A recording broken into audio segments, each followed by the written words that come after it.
ଭାବିଲା ଓ ଜାମୁକୋଳି ଭାରି ସୁଆଦିଆ ହେଇଛି ତ କହିଲା କହିକି ମାଙ୍କଡକୁ କହିଲା ନା ମୋ ସାଙ୍ଗ ହବୁ ମୋ ସଙ୍ଗତ ବସିବୁ ହେଲା କି ସେଥିପାଇଁ ମାଙ୍କଡ ଆଉ କୁମ୍ଭୀର ଦୁଇ ଜଣ ସଙ୍ଗତ ବସିଲେ ଏମିତି ଡେଲି ଆସେ କୁମ୍ଭୀର ଜାମୁକୋଳି ଖାଇବା ପାଇଁ ଗଛ ପାଖକୁ ମାଙ୍କଡ ତାକୁ ଡେଲି ତୋଳିକି ଦିଏ ଆଉ ସେ ଖାଇକି ମନ କରିକି ଯାଏ ଘରକୁ ଦିନେ ଏମିତି କହିଲା ଏମିତି ଡେଲି ହେଇତେ ଦିନେ କହିଲା ମତେ କିଛି ଜାମୁକୋଳି ଦିଅ ମୁଁ ମୋ ସ୍ତ୍ରୀ ପାଇଁ ନେଇକି ଯିବି ହେଲା କିଏ କହିଲା କୁମ୍ଭୀର କହିଲା କାହାକୁ କହିଲା ମାଙ୍କଡକୁ କହିଲା ହେଲା କି ସେଥିପାଇଁ ଜାମୁକୋଳି ତୋଳିକି କିଛି ମାଙ୍କଡ ଦେଲା କୁମ୍ଭୀରକୁ କୁମ୍ଭୀର ନେଇକି ଗଲା ତା ସ୍ତ୍ରୀ ନେଇକି ତା ସ୍ତ୍ରୀ ଖାଇଲା ଯେତେବେଳେ କହିଲା କୋଳି ଭାରି ସୁଆଦିଆ ହେଇଛି ହେଲା କି ଭାରି ସୁଆଦିଆ ହେଇଛି ଭାରି ମିଠା ହେଇଛି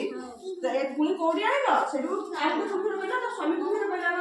ନା ମୋ ଜଣେ ସଙ୍ଗାତ ଅଛି ଗଢିଆ ପାଖରେ ସେ ଗଛରେ ରହୁଛି ସେ ମତେ ତୋଳିକି ଦେଇଥିଲେ କିନ୍ତୁ ସିଏ ଯଦି ଜାମୁକୋଳି ଖାଉଛି ଯଦି ଜାମୁକୋଳି ଯଦି ସ୍ୱାଦ ଏତେ ସୁନ୍ଦର ତାହେଲେ ସେ ମାଙ୍କଡ ଖାଉଥିବା ଜାମୁକୋଳି ତା କଲିଟା ତ ବହୁତ ସୁନ୍ଦର ହେଇଥିବ ବହୁତ ସୁଆଦିଆ ହେଇଥିବ ବହୁତ ମିଠା ହେଇଥିବ ନାଇଁ କି କହିଲେ ତମେ ଯାଅ ସେ ମାଙ୍କଡକୁ ଆଣି ମୁଁ ତା କଲିଟା ଖାଇବି ହେଲା କି ସିଏ ତ ସଙ୍ଗାତ ତା ସାଙ୍ଗ ବସିଛି ସିଏ ମନା କଲା ନା ସିଏ ମୋ ସାଙ୍ଗ ମୁଁ ତାକୁ ଆଣିବିନି କିନ୍ତୁ ତା ସ୍ତ୍ରୀ ଭାରି ରାଗିଗଲା କହିଲା ତମେ ଯଦି ନ ଆଣିବ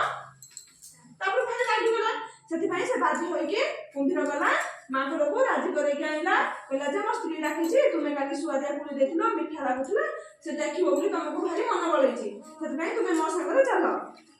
ହେଲା କି ସେଥିପାଇଁ ସେ ମାଙ୍କଡ ଆସିଲା କୁମ୍ଭୀର ତା ପିଠି ଉପରେ ବସିଲା ତାକୁ ନେଇକି ଆସିଲେ ହେଲା କି ନେଇକି ଆସିକି ଅଧା ଅଧି ବାଟ ପହଞ୍ଚି ଯାଇଛି ସେଠୁ କୁମ୍ଭୀର କହିଲା ମୋ ସ୍ତ୍ରୀ ଡାକିଛି ତମକୁ